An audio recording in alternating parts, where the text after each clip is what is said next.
Welcome to a Live on One, a Marvel sort of, also Shatterpoint now, just a miniatures based podcast. My name is Stephen Burke. I'm here tonight with Mike. How's it going, Mike? Hello, guys. I'm really confused all the time. And then when you're confused, you make me confused. Like, what? I know, but sometimes I forget where I am. I'm like, what am I doing right now? Okay. Anyways, so we're also here tonight with special guest Rob. How's it going, Rob? I don't remember your last name. That's okay. Rob Biebel. Yeah, no, Biebel, right? that's fine. Yep, Biebel. Okay, cool. And you're out of Rhode Island, and welcome. Thank you. Yeah, thank you for having me on. I am based out of Rhode Island. Nice. And so today's topic we're going to talk about kind of like, I guess the overarching theme is diving into some art theory in order to kind of talk a little bit more about how to up your game as a painter. So if you're kind of like struggling, and just like in competitive gaming, I think you reach these plateaus in your painting. And we're hoping to kind of also like just give you some tools to maybe like try something new out, or like break through, or like understand why you would do certain things in the context of like, you know, even choosing colors.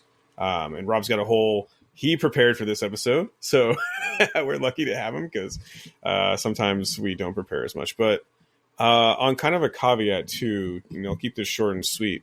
I've talked to some listeners. I've been going to like tournaments a little bit more recently and getting some feedback. And so I think in the future episodes, just so our listeners know, and those people who like to skip ahead, we're going to, I think, be implementing a little bit of kind of like a shorter introduction. So I know there's some of you who really like us just kind of bantering, and some who don't. And so in order to appease like kind of both sides of that spectrum, we'll put a timestamp below so you can skip. We're going to try to keep it to 15 minutes every episode. So the structure will kind of be like first 15 minutes. If you don't want to hear that shit, there'll be a timestamp in the description, and I'll just keep it there for every subsequent episode. But today, in general, I think we're just going to skip right to unless, Rob, you have like this overarching desire to talk about a Live on One moment. No, I have not had a great Alive on One recently. Okay, then we can skip everything besides the fact that so a couple events coming up. I don't know Live on One. No, Mike, we're skipping it. You have limited time today too, so it was pretty good. It's a quick Live on One, and it's the model I don't like. If you can keep it down to 50 seconds. All right. Ready? Go. So I was playing with Asian Venom. I was playing against Nasi last night, and his King Black Bolt attacked my Asian Venom twice.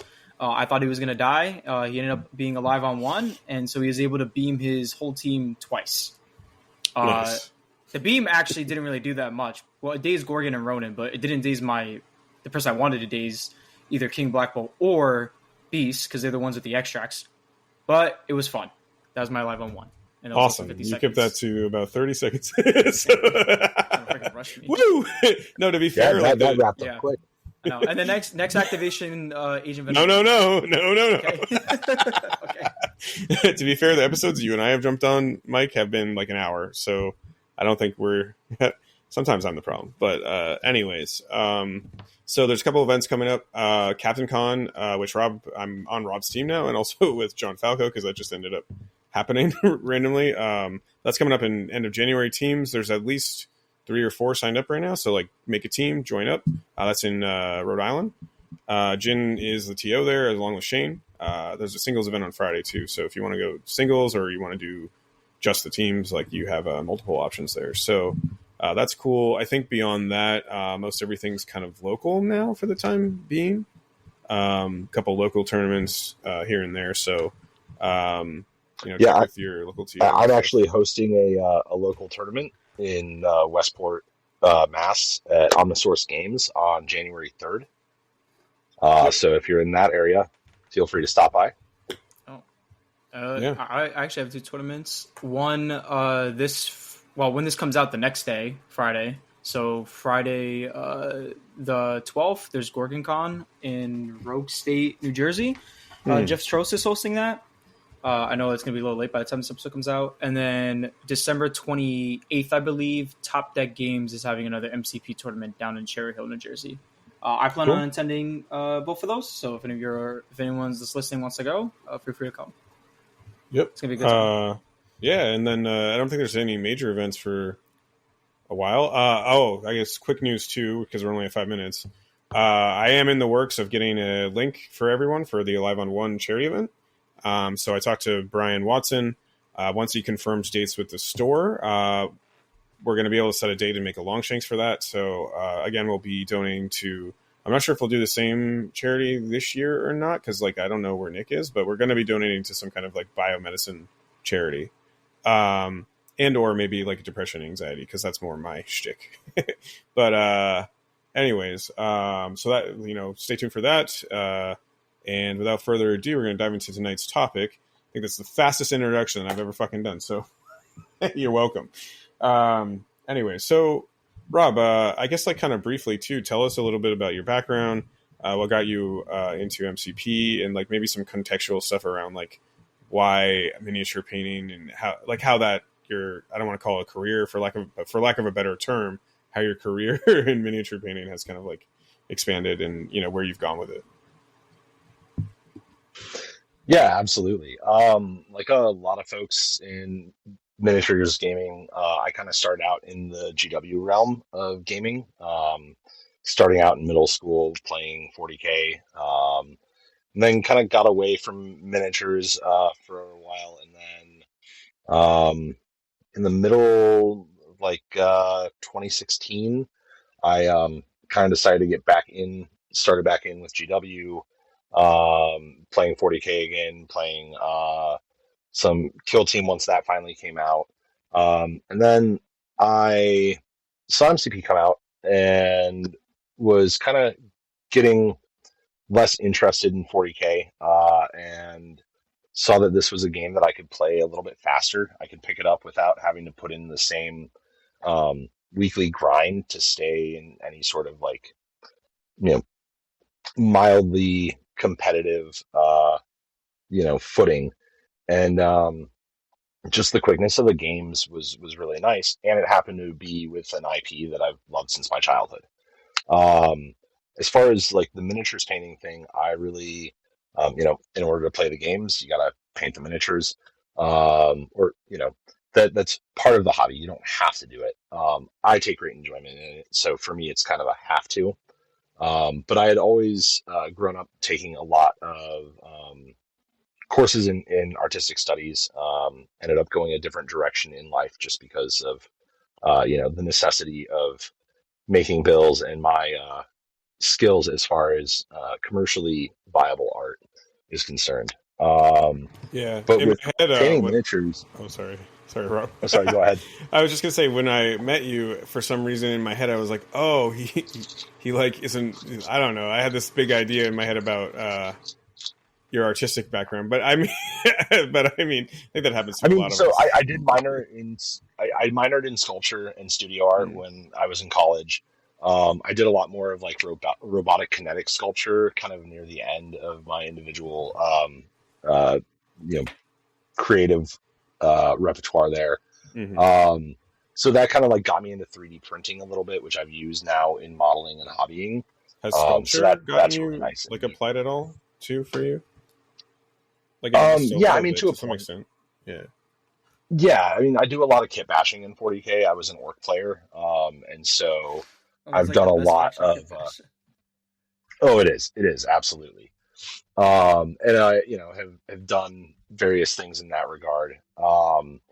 But because of that, having other studio art requirements and like me going to arts camps when I was younger and having like an art focus in high school, um, I kind of have developed more of my miniature painting after kind of the you know academic sense of painting.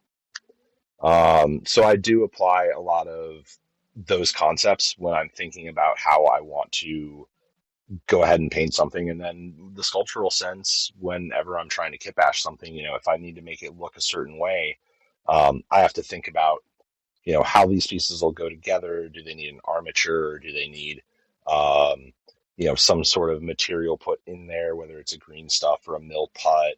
Can I just hide the cavity with a shoulder pad or something. So there's those kinds of thinking that art education did bring to me for modeling. But I think in the hobby as a whole, a lot of it has just been applying techniques that are either for a traditional artistic realm or for other forms of hobbying and modeling, and just trying to apply that to the miniatures that I work with, whether it's for MCP or for other games. And with MCP, I've been able to do a lot more with terrain pieces, which is something I really enjoy. So that has been a little bit more on the sculptural side. Cool. And Mike, you got something? Awesome. Yeah, I want to actually like the sculpting stuff. So I enjoy painting. I try to now paint a model a day or every 2 days. I try a lot of weeks I will go without painting a model because of school. But then if I have like a lot of free time, I'll like this week I'm painting one model a day. Like that's my goal. But sculpting, I'm horrible at sculpting. All I use Milliput and Grease stuff to do is like fill in the gaps. Do you have like any quick tips to like help with sculpting for somebody that wants to get better with those? Yeah, I mean, the tools are really gonna be what's gonna up your game in that regard. Getting a set of like dental tools, that or like jewelry sculpting tools, for like clay work, that really works. Green stuff too, especially depending on what you're trying to sculpt with it. A lot of times, um, when you're newer with it, you want to just you mix it up, and then you're like, okay, I'm gonna just sculpt this thing right away. It's not going to necessarily hold its shape, so you kind of got to let green stuff set up for a little bit before you really get in on the sculpting. You almost want it to be not quite leathery, but let it set up for a little bit before you try and get in and sculpt on it. Oh, see that I did not know. I would like use it and just go right into it and just try to use it right away. Yeah. I did not know that. Is there like a certain ratio that you want between the green and the blue stuff? Like, do you do like 75% yellow? Oh man, so blue, or like what do you do? I'll be honest. Like that could be an episode into it in and of itself, as far as just like mixing ratios and.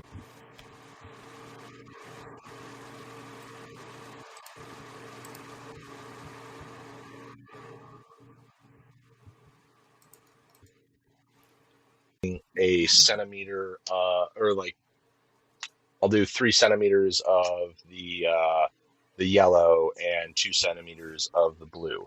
I like a little bit more yellow than my blue, but that's also because of like that's just my go-to mixture. It also will come down to what I'm trying to achieve. So I just sometimes it's 50-50.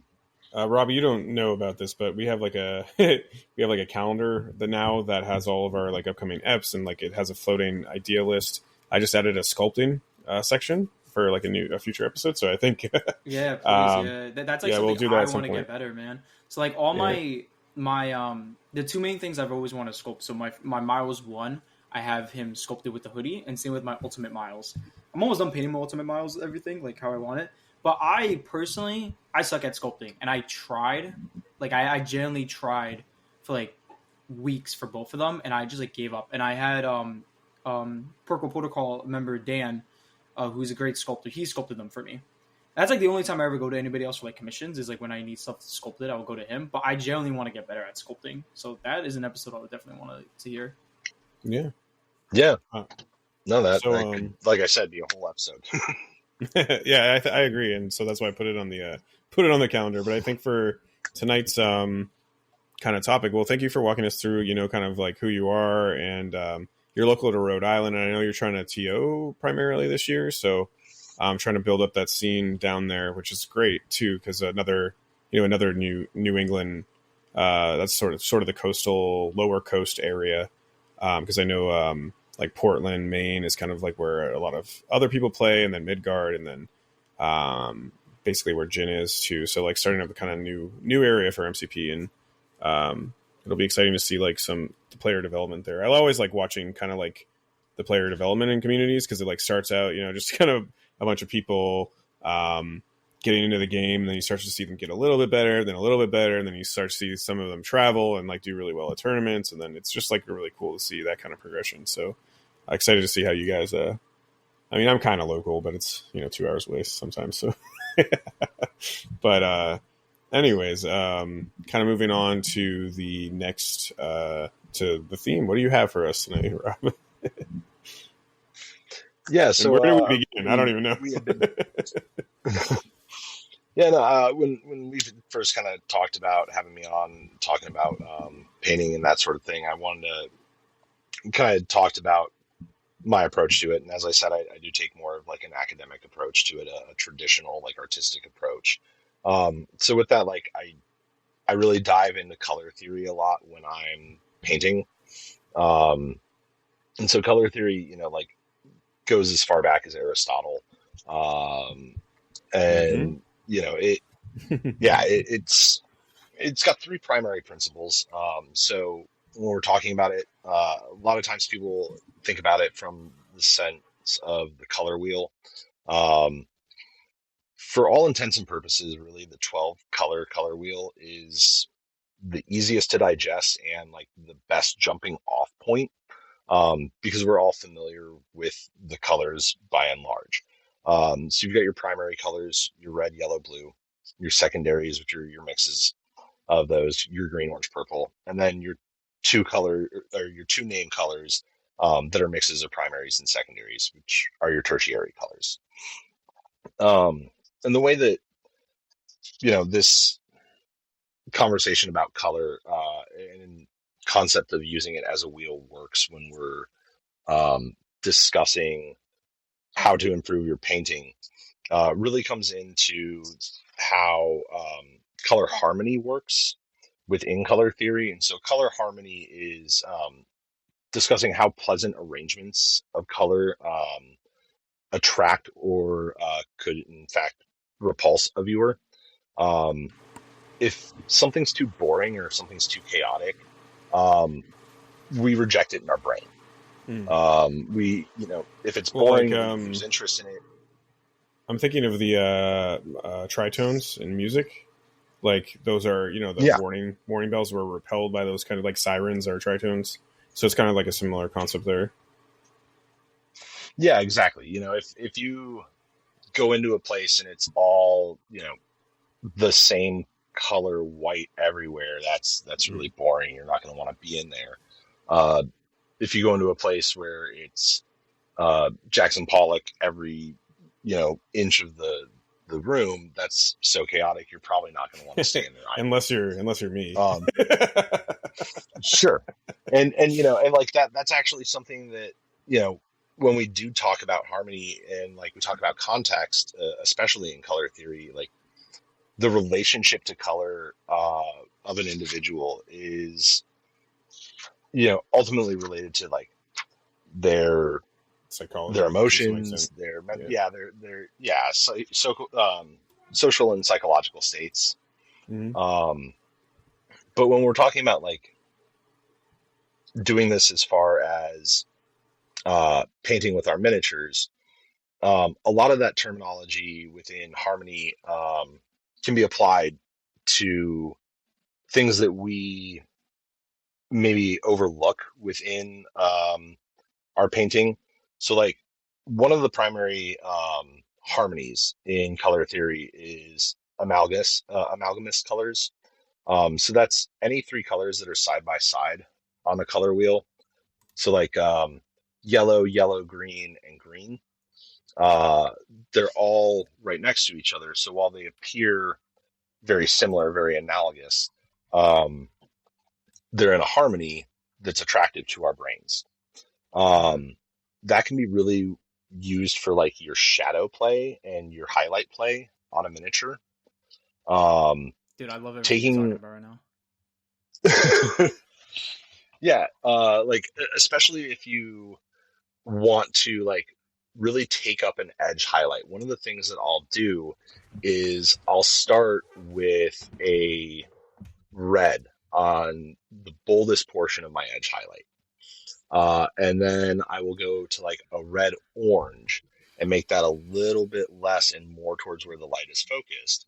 And then I'll hit it with an orange right at that brightest point of where my light would be shining. if that model was, in an actual referenced light area.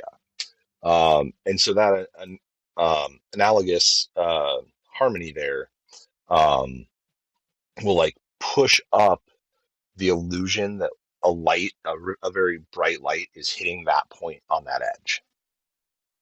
Does that make sense? Yeah, and I also kind of want 100%. to. I know, Mike, you have something here, but I also kind of want to pause here, just to. So I think it's very useful too. We're talking about the color wheel. Google one, because now I I understand have one what up while you're he's talking about it. I literally have one up looking at Because it. I'm like, wait a minute, because I don't know that off the top of my head. So So when Rob was talking, and I've been looking at the color wheel the whole time he's been talking, and then when he started talking about the Magumus, it just clicked in my brain. So for like my web warriors, I remember Jin asked me a couple weeks ago. He's like, "What do you like? How do you paint your webs?" And how I used to when I started painting was I would prime everything in white, and then as I got better, I would prime stuff just in black, and then I started doing zenithal highlights with white. Now I prime in black, a little bit of like gray primer, and then depending on the figure, I choose a base coat of a color. So for all my spiders, I do violet because they're all majority blue and red, and because it's violet and purple, it's like right in between blue and red. So And I Rob, do that as like a base coat now. would that mean like if you're talking Yeah. about the way you're talking about painting, you would do like if you're starting with violet, you'd work through like a lighter purple and then to a red? Yeah, I mean, you could definitely do that if you were doing an analogous colors. Absolutely. So like you go with your violet, which is going to be a little bit more heavy on your blue side. And then you're going to move into like a truer purple and then into more of like your red purple there. And by doing that, you would be those three tones. And of course, you can mix and blend in between there to create an infinite spectrum of colors. But those three tones can work from your shadow all the way up to your highlight if you wanted to work in effectively a singular color palette. Yeah. But like Wow. that same a lot of stuff's like clicking for me right now. Yeah. So sorry, Rob. Like you're talking to some noobs.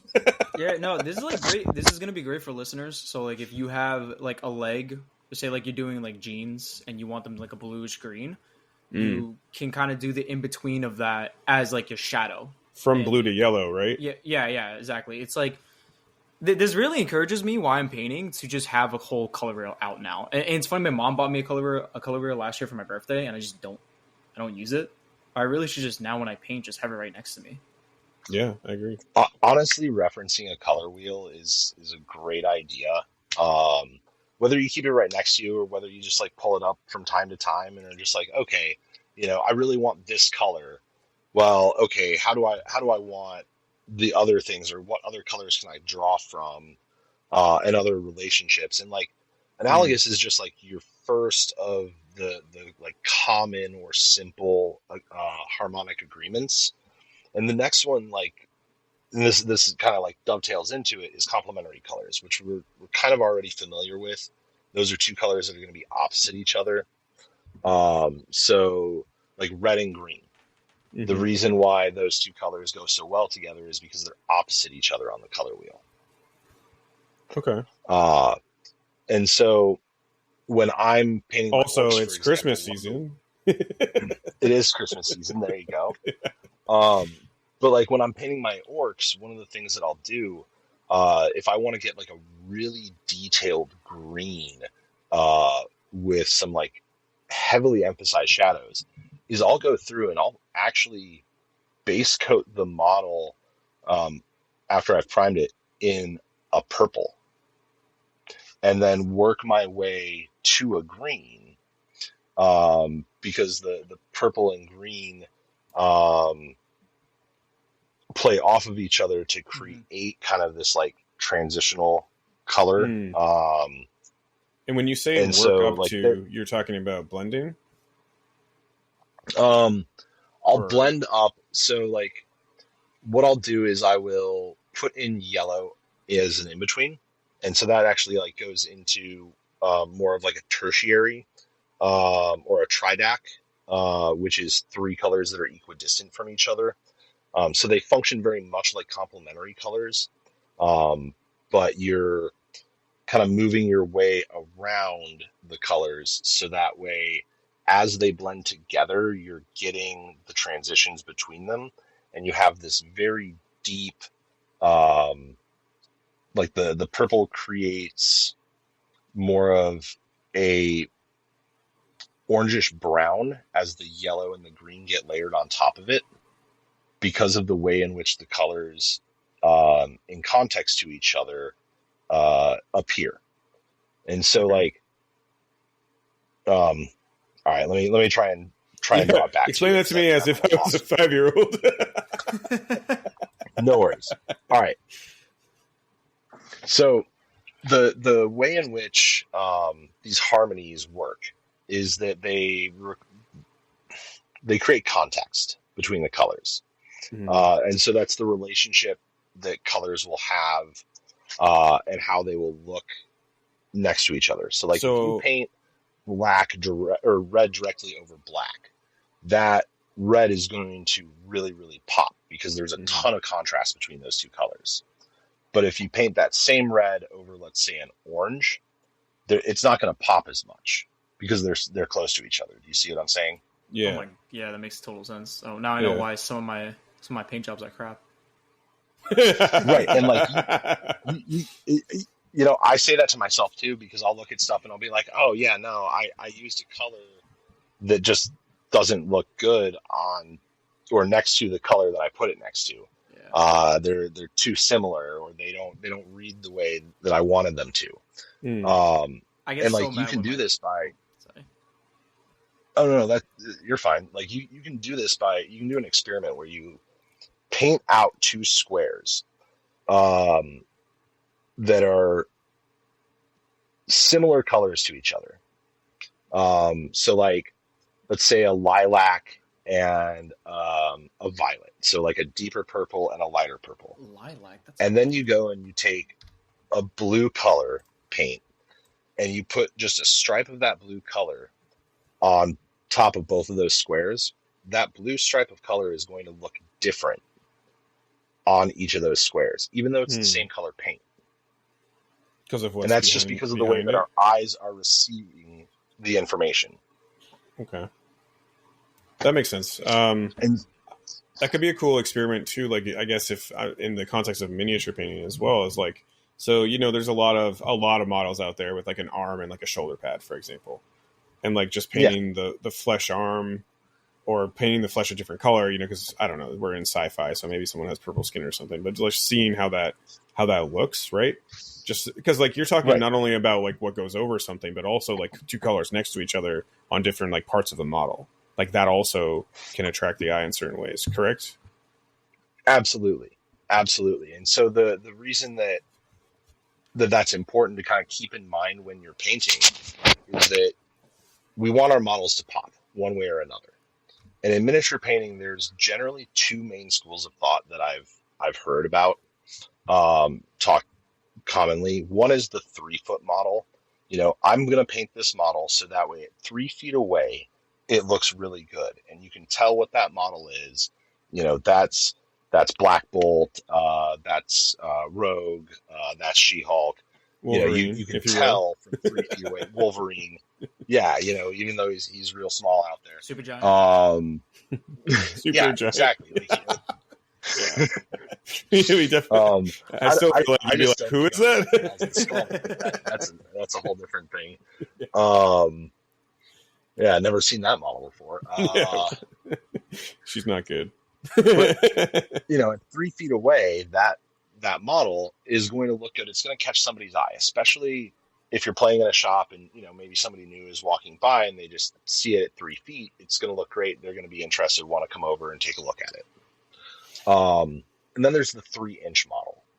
And the 3-inch model is, you know, I want to enter this into the Wicked Brush competition, or, you know, maybe I want to go for a Golden Demon, or, you know, maybe you're just like me and you can never say enough is enough on a model and you just keep painting.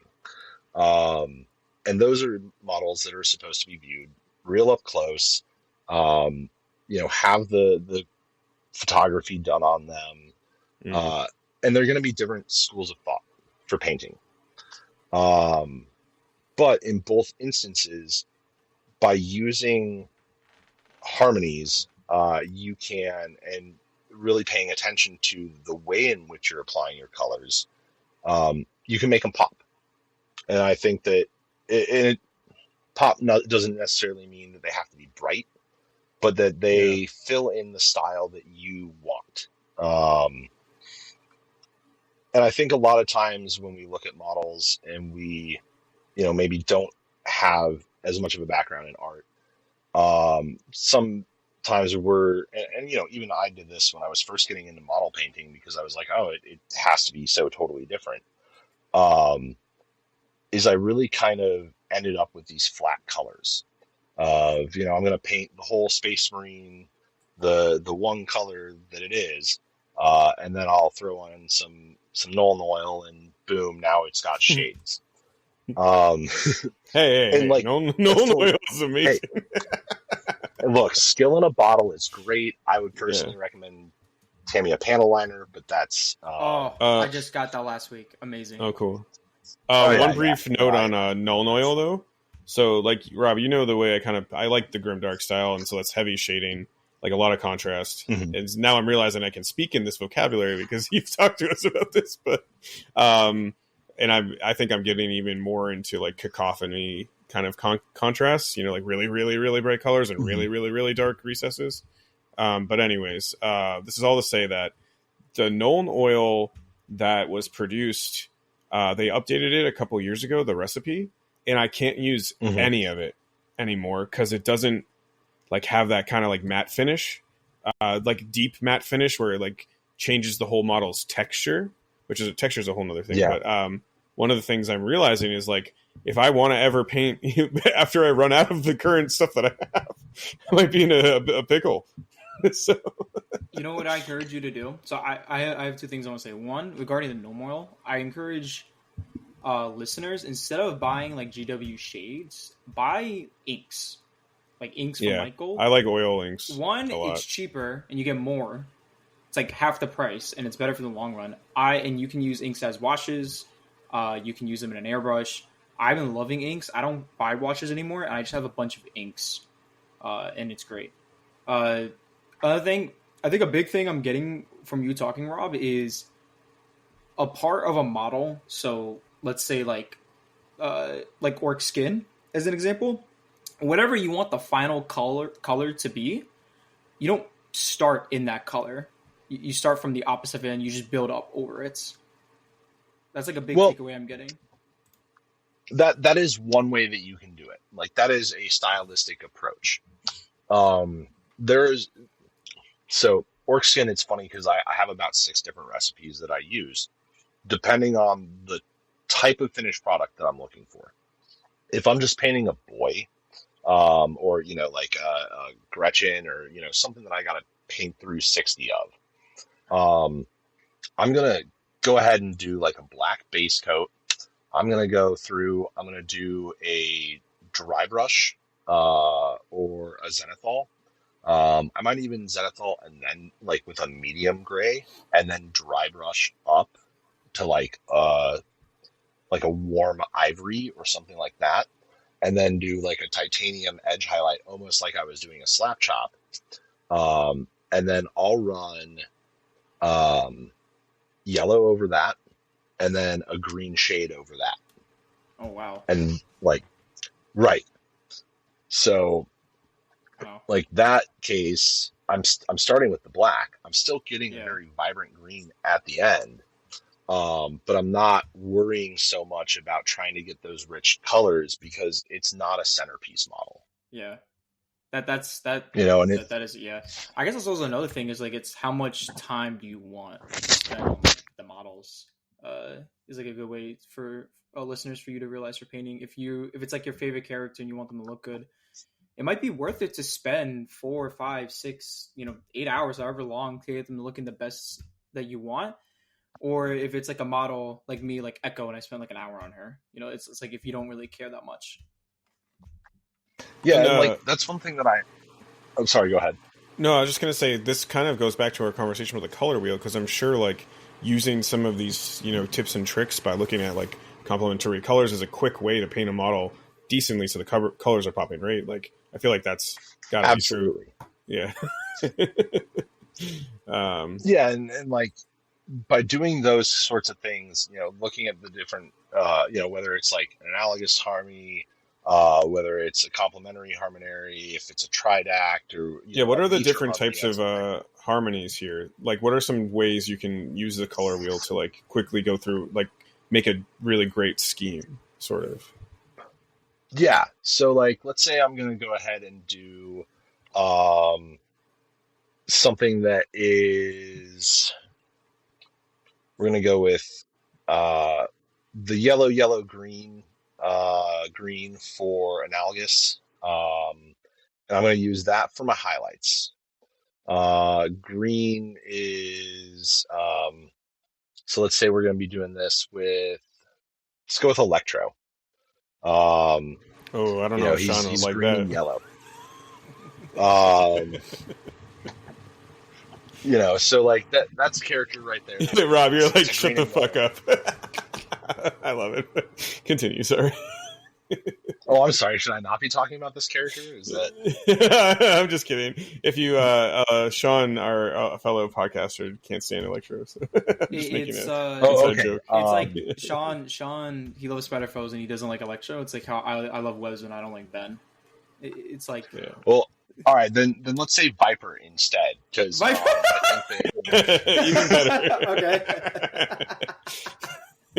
Look, I'm just trying to go for like a character that we've all seen, that we can just like pull up their very simple color scheme in our brain. Yeah.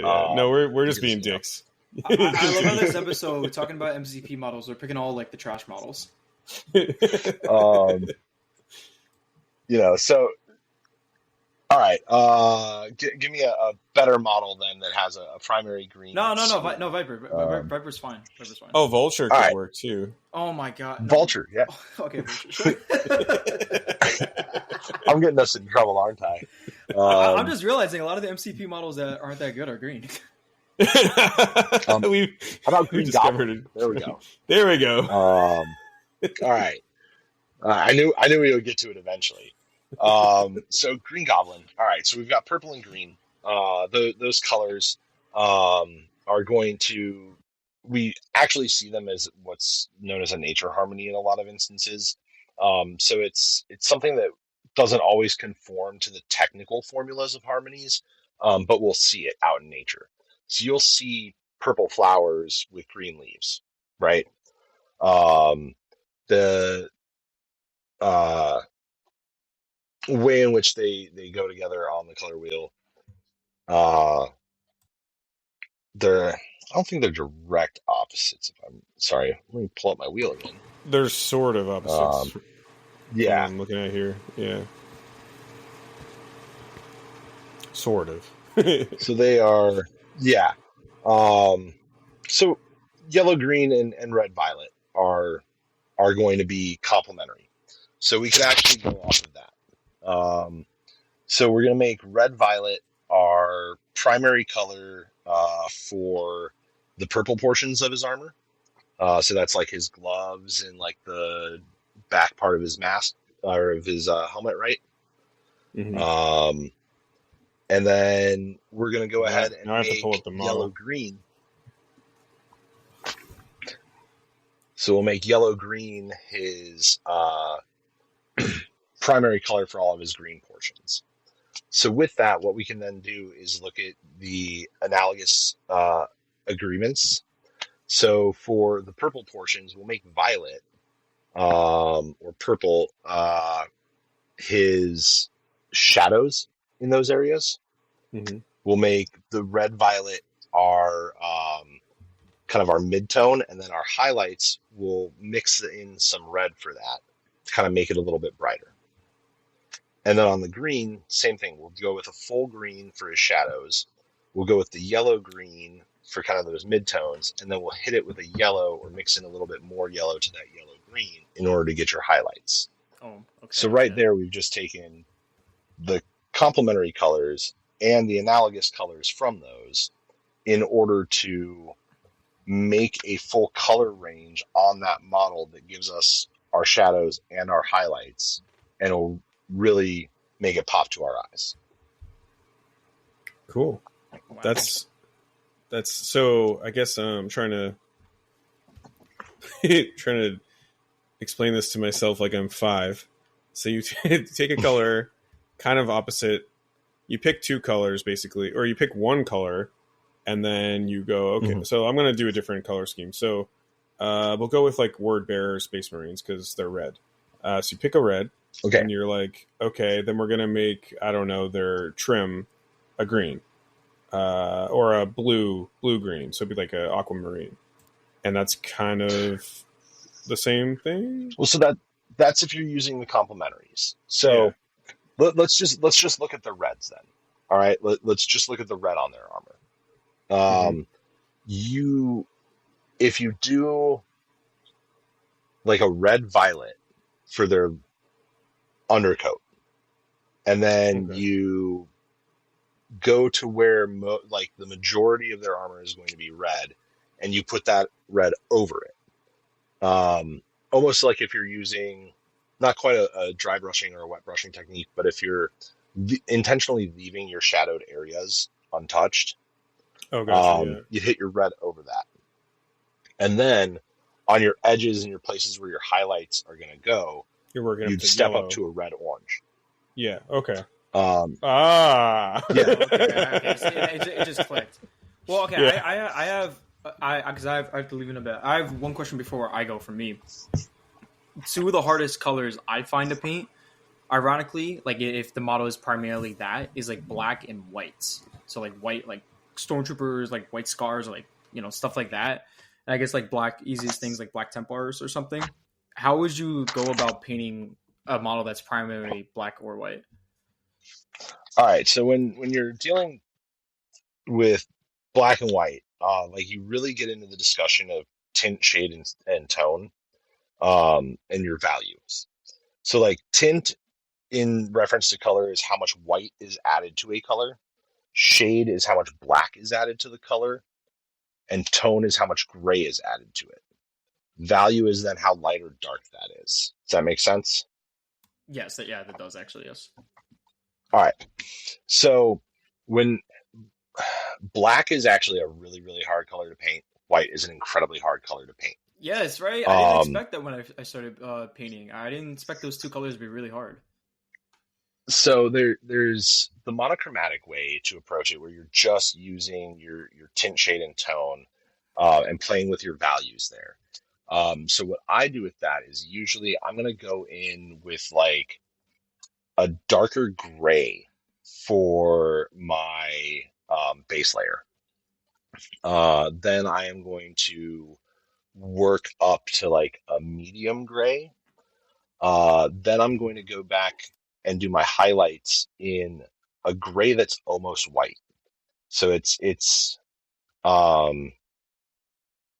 almost a true tint with a very high value, but it's not quite pure white.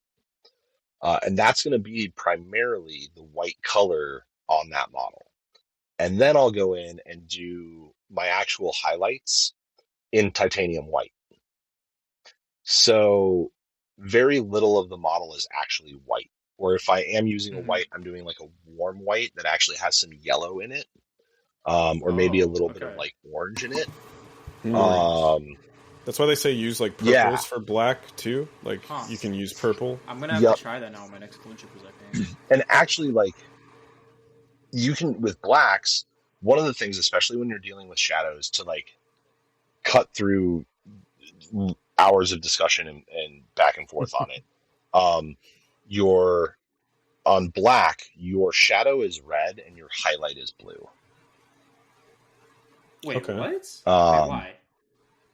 Yeah, because so the way in which our eyes actually perceive light, like when we're looking at an object that is almost entirely black, the shadowiest, darkest portion of it is going to have, by and large, a reddish hue to it, and the brightest portions of it are going to, by and large, have a blue tint to them, and a lot of that has to do with the fact that the sky is blue, or we perceive the sky to be blue. However, you want to get into that discussion. Mm-hmm. That's an existential discussion. But right. The sky appears blue to me. But so the way that the light is working with our eyes, we tend to see that by and large, that's how our brain fills in the information that we're getting from shadows on black objects.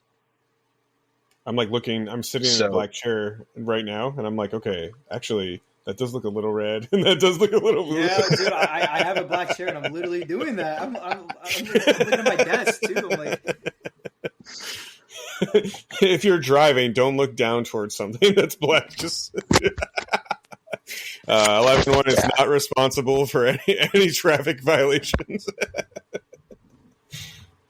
All right. So, and again, like I said, that is a big simplification. Yeah. Real quick before you continue, I have to go, guys. I'm kind of mad. This is a really good episode. Good night. And well, you can listen to it later. I'm gonna listen to the rest. I'm actually kind of really mad that I have to leave and I can't stay for the whole thing. Well, Rob will be back, so we'll do this again. All right, you guys can. Yeah, we'll do this again. You have a good night, man. All right. We've never had someone say bye midway through our podcast, so I guess that's a first. But so fun story. While we're on air too, briefly, Mike's dad is like a politician. I think he might be the mayor of his hometown. And so they have to tape a Christmas episode with him tonight. So I don't know. His whole family has to be on there or something like that. So Mike's got to go. But anyway, so back to we were talking about black and whites. We're talking about painting with using the color theory. So and you probably don't have to mute anymore too, Rob. I'm just like looking at the software because it's just you and me, so it won't matter that much. Okay, so where do we go from here? I guess. Yeah, so what does a lot of this have to do? Bringing it back to miniatures, of like how can you actually up your game with this? So one of the things that I can definitely recommend is just like always trying new techniques. When you and I had discussed this originally at the fall retreat, you asked me about cell shading, and I had pondered the idea. I had never really tried it. I did a couple of demo pieces to just kind of show you, like, in application, this is how you would do it. And I've tried it now a couple of other times since. Maybe offline, I will send you some pictures. But when I decided to tackle that, it wasn't a technique that I had used before in really any of my art, especially not on miniatures. And so I looked at how that technique works, and then how do I apply it using the techniques that I have. And so in doing that, a lot of what I did was just working off of analogous colors, trying to take from like the darkest green up to the lightest green that I could. I'm guessing for blocking, especially. Yeah. Or for those who don't know, and too, for cell shading, because like I don't know how familiar. It's a pretty like niche technique. For those who don't know, cell shading, like, so you start, after your base coat, I guess we can start there. You block up. I would guess you block up complementary colors, right? Yeah, so, I mean, basically, it's replicating the way in which a lot of comic books and cartoons used to be, and still are, colored in order to appear three-dimensional. Like South Park does blocking to an extent too. Sort of. Yeah. And so it's basically blocking off where the light hits and creates your highest point of highlight, and then having blocks wider or they expand more over that surface as it goes down to your shadows. And I say down because it is both the value is going down in it, and also it is intended to be perceived by our eyes as being deeper, thus creating the three-dimensional effect. Um, and so like whether it's trying a new technique or whether it's trying new colors, kind of experimenting and having a framework of knowing what could, what can function towards your goal, um, is really going to help out. Um, I know not all of us really want to like experiment on our models because, we get that one model and it's not always easy to remove paint from them.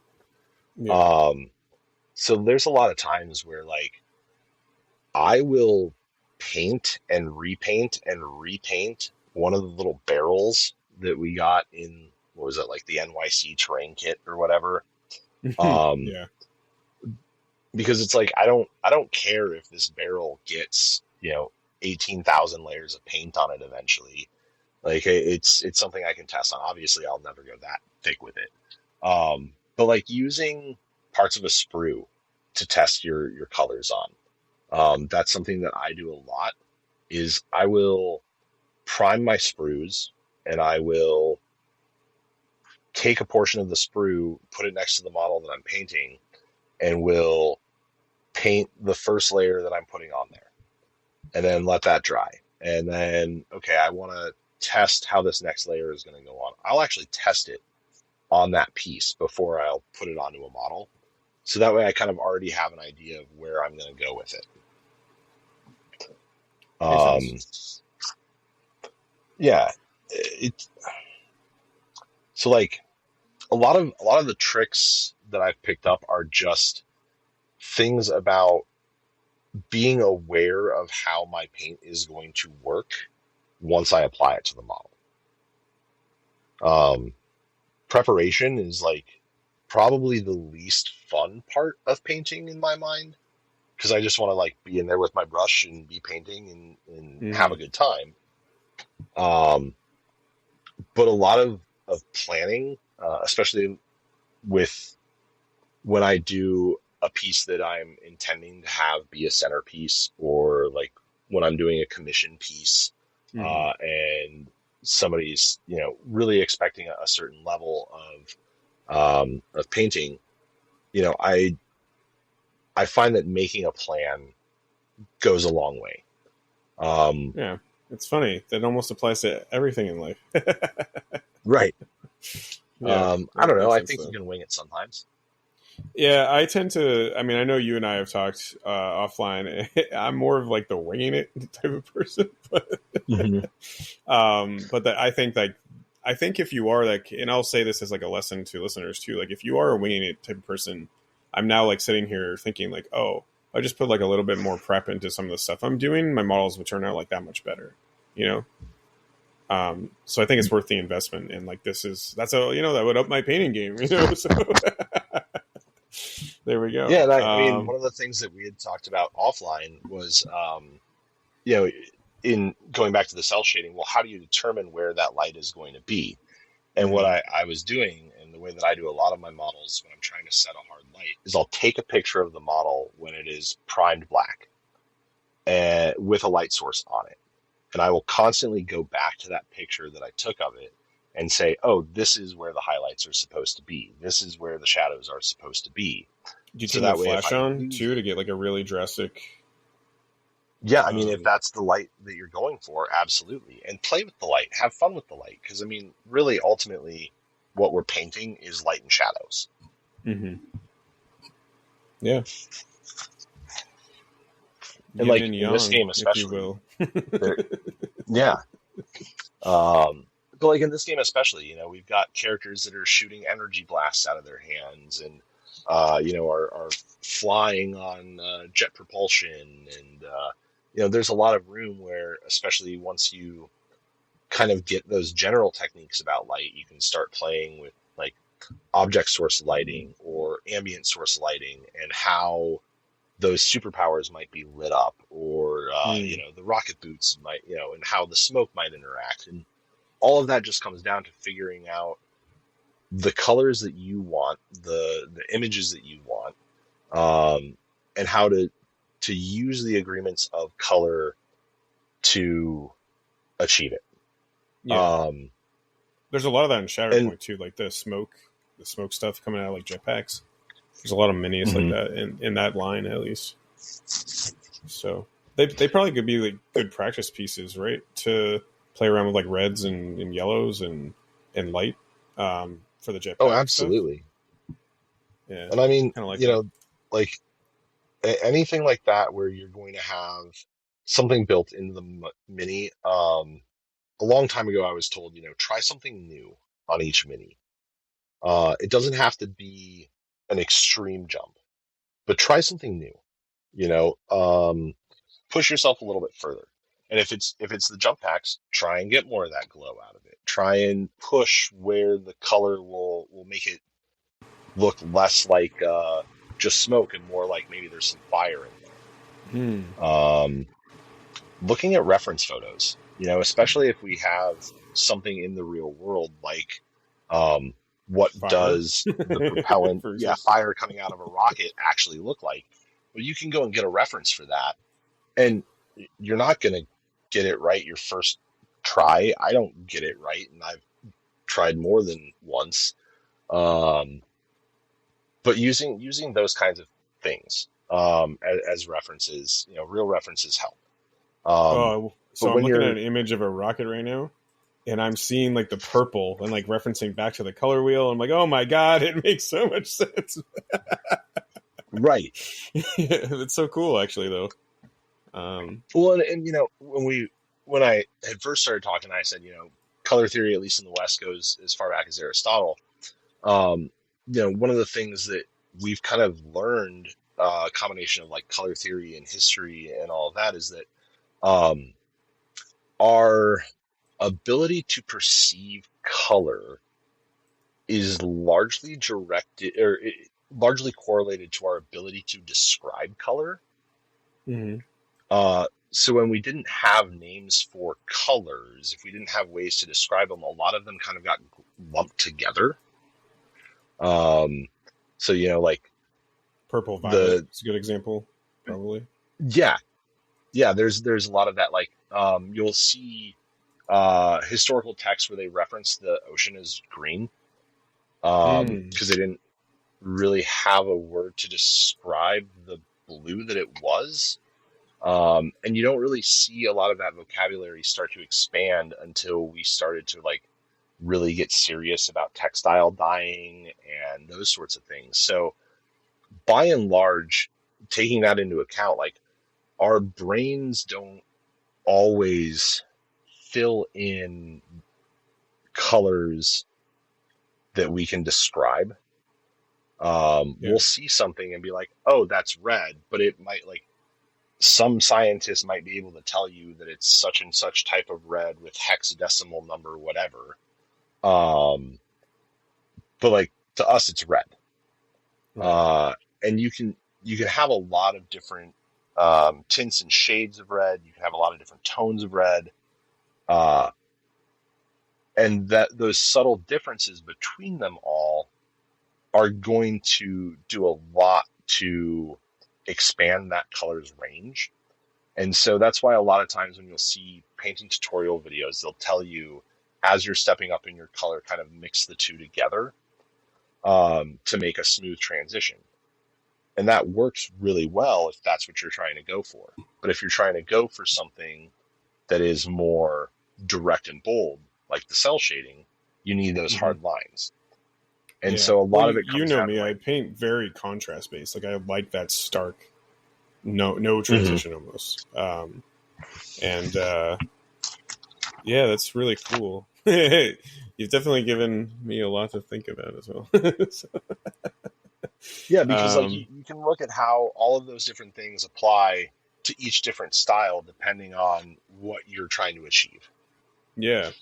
If you like the really smooth, harmonious colors using the what's it called again? The analogous color wheel. Yeah, analogous harmonies, and working your way up to certain colors is a like super useful way to like make your transitions more smooth and less, like a Space Marine. I'm thinking, the generic GW Ultramarine is kind of like a very just smooth, pleasant to look at type of model, right? The way, at least the Absolutely. way it's painted by GW, right? So, yeah, okay, that's cool. So,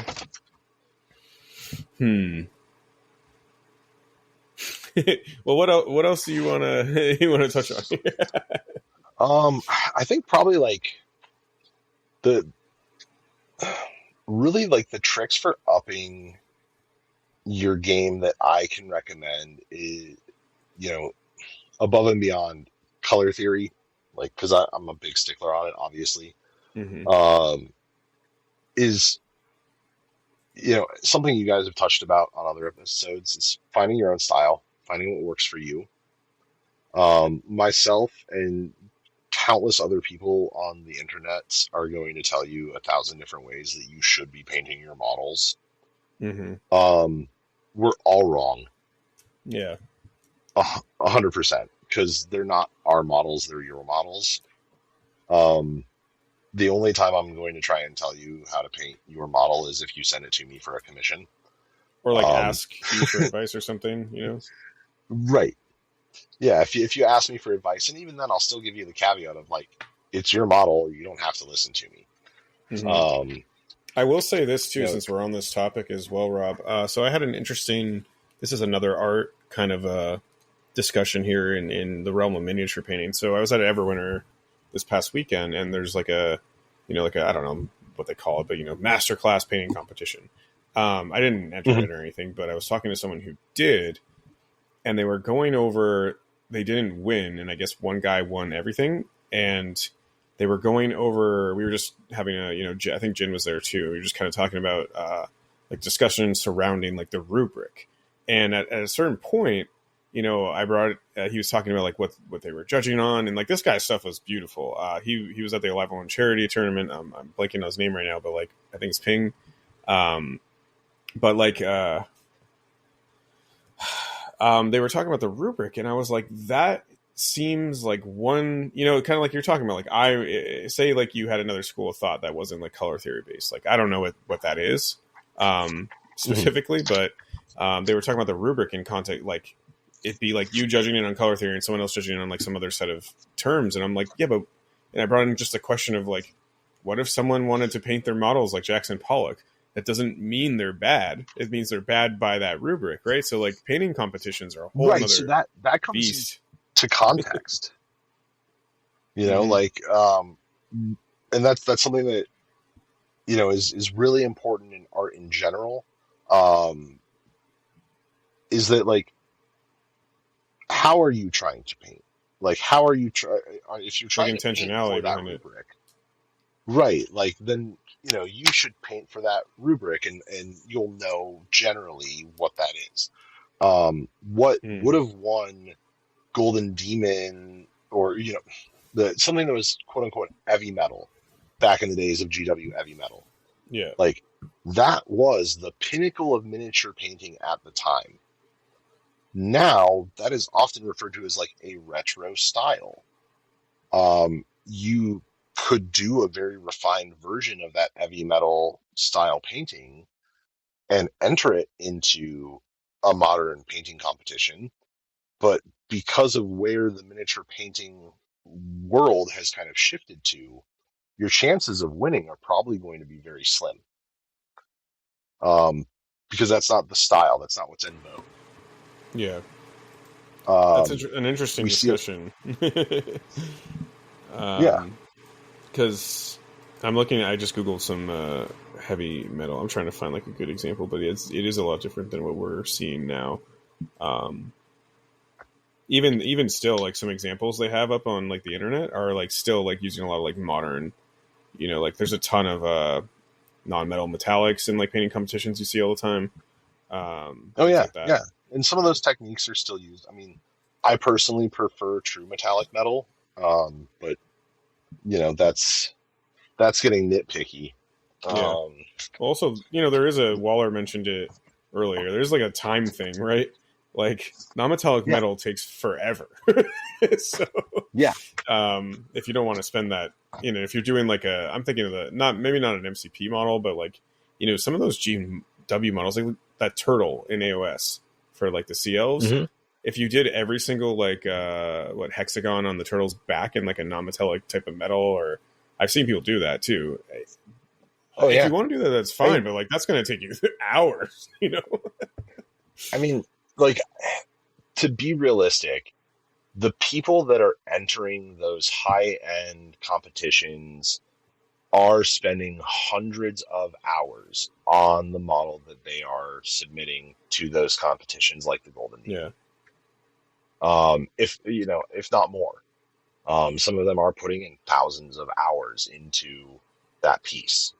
You are never going to have the time to paint every model to that level. Yeah. I constantly have to tell myself that's enough. Because I could spend 10, 12 hours painting a basic Space Marine. Or I could spend 30 minutes painting a basic Space Marine and it'll look good from 3 feet away. Yeah.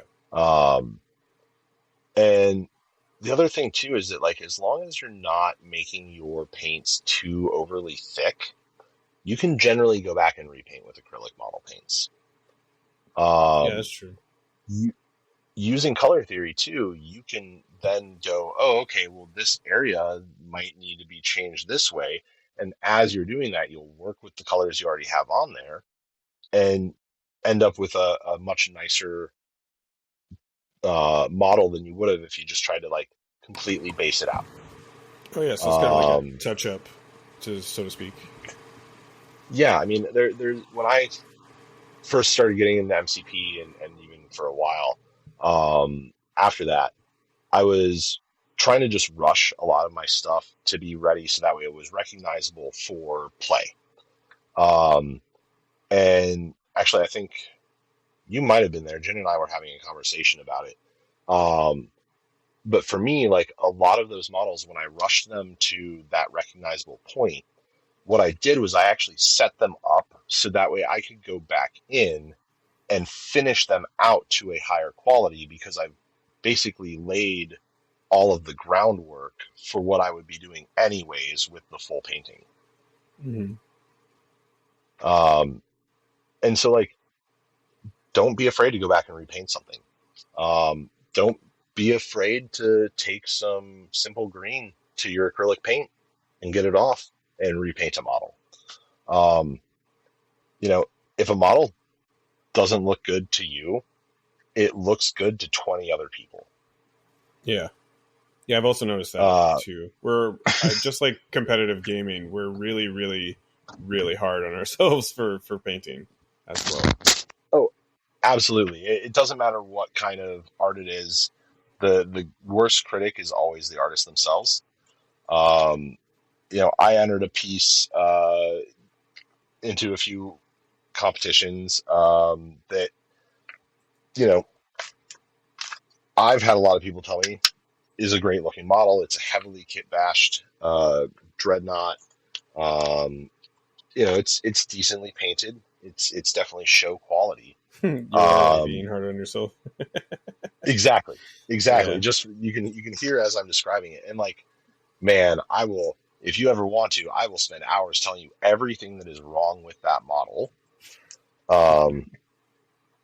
But I regularly have people compliment me on it because, again, I'm being harder on myself than anybody else is. And so, listeners, like, just don't be hard on yourself. Try something new.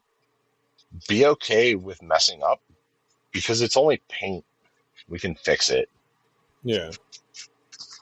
Yeah, that's important. Make and a plan. Make a plan. Use the color wheel, right? Yeah. Yeah.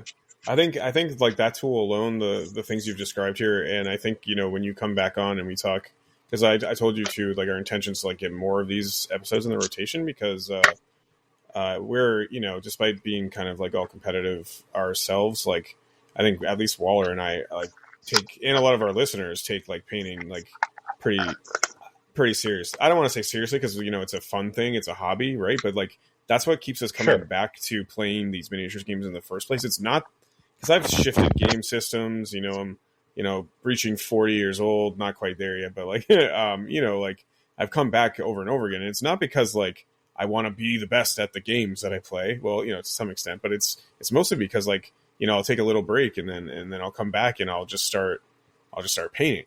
And that's what like snowballs the effect of like me getting into a miniatures game. I know not everyone's like that, but a lot of us out there, especially, a lot of us are like a lot of listeners who aren't in the competitive mindset. Like the most joy you get out of this is like putting that painted model down on the table and like creating like a scene or some kind of fantasy image, while you're playing the game.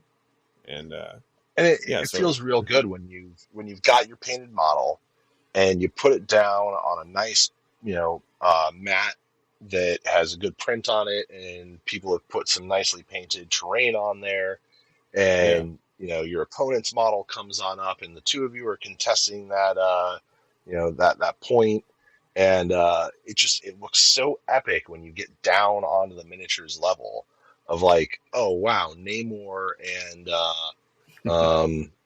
Spider-Man are going to duke it out for some reason here over this contested point, but it looks epic. Yeah, absolutely. And like, that is, there's certain settings, like, whatever I've had to say about the past about GW is true, but at the same time, like, I read the GW books. I'm like really immersed in the setting. I read Marvel comics. So like all of these things, when I'm painting, like, I really want to capture, a certain style in my head of like how I think things should be. And that's your opportunity to like take that comic book panel and like bring it into life too. So like, don't be hard on yourself, really immerse yourself in the setting. 'Cause that's what's going to keep you coming back to gaming outside and beyond like rule sets. I think for a lot of us, for some of us, it's the rule sets, and that's just a totally different thing. So, but like, I like that you have given us some tools here and definitely some points to consider. Like, I really do appreciate your time. I've never heard a podcast like this in terms of like painting. So I think us doing this and having you on and like talking about this stuff is going to really add to the space, the depth of the space, I think too. So I appreciate your time. And we'll definitely be doing this again. Since we're kind of wrapping up and coming to a natural conclusion here, where can we find you and your work? Because that's actually how we got into all this, because you showed me your stuff and I was like, holy shit. So, as far as finding me on Discord, if you want to, chat, I'm in the Discord. Duretibor is my I read that as there. The real Thor. And my brain goes in there. It's actually Rob the Red backwards. Oh. Yeah, I know, super boring. I have a red beard. My name is Rob. Look at that. You put it backwards, and nobody else takes it as a username on servers, so it's wonderful. If you want to find me on Instagram, I have my main Instagram. Huh? I just read it. I just read that backwards. Rob the Red. So I'm just noticing it. Yeah. But anyway, it's great. I've been using it since like Xbox 360, I think. I don't know. It's been a while. So my Instagram, my personal one is Robort 87. So that's like Robert, but Robo, like a robot. And I'll send a link. I'll attach a link below as well. So yeah, and then for my commissions and for where you can find like my events and things that I do, Old Millennial Studios is my business. That's old with an E. I know I don't make things easy. It's okay. This will all be linked below, which means I'm going to have to ask you for all of the links because I don't want to. That's perfectly fine. I will send you those links. But yeah, you can find me there. I'm currently booked on commissions for December and I believe the first half of January. But my books are going to be opening up soon for February. I'm doing a Sisters of Battle army right now. Oh, cool. Yeah, so I was just given a Sisters of Battle battle box that I have to put together, and I think I'm going to be doing some nice magnet work to do some multiple options for some of their I walkers. forgot about magnets. It's nice Oh when you yeah. play a game and the kits come as all you'll ever need. So, Oh, I know. When I'm sitting there and I'm looking and I'm like, okay, there's an optional head. Wow, that's that's the biggest option I have here. Wonderful. yeah, Um, it is a wonderful thing because like I'm not going to magnetize a head. I'm just going to put one on and be happy with it. right, absolutely. But no, it's yeah. I mean, 40K is one of those games where magnets are a lifesaver. Yep. But we can Or include if that in like you're the sculpting. yeah, that's true. Yeah, yeah. And well, yeah, I guess one caveat there is when I played 40K, I would just recolor code my bases and keep the same weapons. So if I had like a weapon squad, I would paint one of them. You know, I paint all those space. For example, all the Terminators. I had 30 at one point in my Thousand Suns army, so I'd paint all the Terminators bases, like just the rim. I'd paint them all like Mhm. purple or something. So if that's a Terminator, you know, blah blah blah, standard Terminator, and then the heavy weapons I paint like red, and the other ones I paint like yellow. So I would just do that over and over again. Okay. Because I don't give a shit if my bases become thick like down there because like whatever. But like at the same Yeah, yeah. time, you Modeling know, for advantage. yeah, well, no, I was just a competitive player, so I didn't want to. No, I I know. want to save money, man, and I hated magnetizing. So. So, yeah, no, whatever. I'm not gonna fuck around with that. Like, if I went in and bought like a 40K army now just to like play it casually, which is like in my mind, like at some point probably an option, because Mhm. I love the aesthetic and all that, and the painting. Like having a 40K army as a painting project is like a great like 3-4 month long thing. At least. So that's always kind of like a nice thing to pick up. Yeah, absolutely. But No, I mean, I still regularly hobby on my 40K orc army because I was when I stopped playing competitively and then just kind of stopped playing. mhm. I was in the middle of doing a full army-wide conversion to the Gretchen Revolutionary Committee. Oh yeah, yeah. So that's like super deep lore. Grots have taken over and forced the orcs out into like a pseudo Soviet style committee. Um, and so, yeah, I still will go back every now and again because I'm just slowly but surely converting 10,000 points worth of orcs over to that. Yeah. Um, I don't have a plastic problem, I swear. We all do. But yeah, that's very really cool. Yeah, I mean it's a great setting. But anyways, well, thank you again for coming on. We'll have you on Yeah. again soon enough. We have like an insane calendar now on a Live on One where we're just like filling episodes, but good problem to have. So again, Rob, thank you. That's where you can find Rob, and we are Live on One. You can email us at gmail.com. Well, shit. You can email us at aliveon1@gmail.com. You can follow our Instagram, which also isn't really updated, and more than probably join our Discord below. Moving forward, we will keep our introductions, mixed and give you that timestamp. Today there will be no timestamp because we spent about 5 minutes on the intro, which is good. And our huge miniatures, our affiliate link will be below as well. I guess Rob, who's your favorite character? She-Hulk. All right, Godspeed, She-Hulk. Thank you.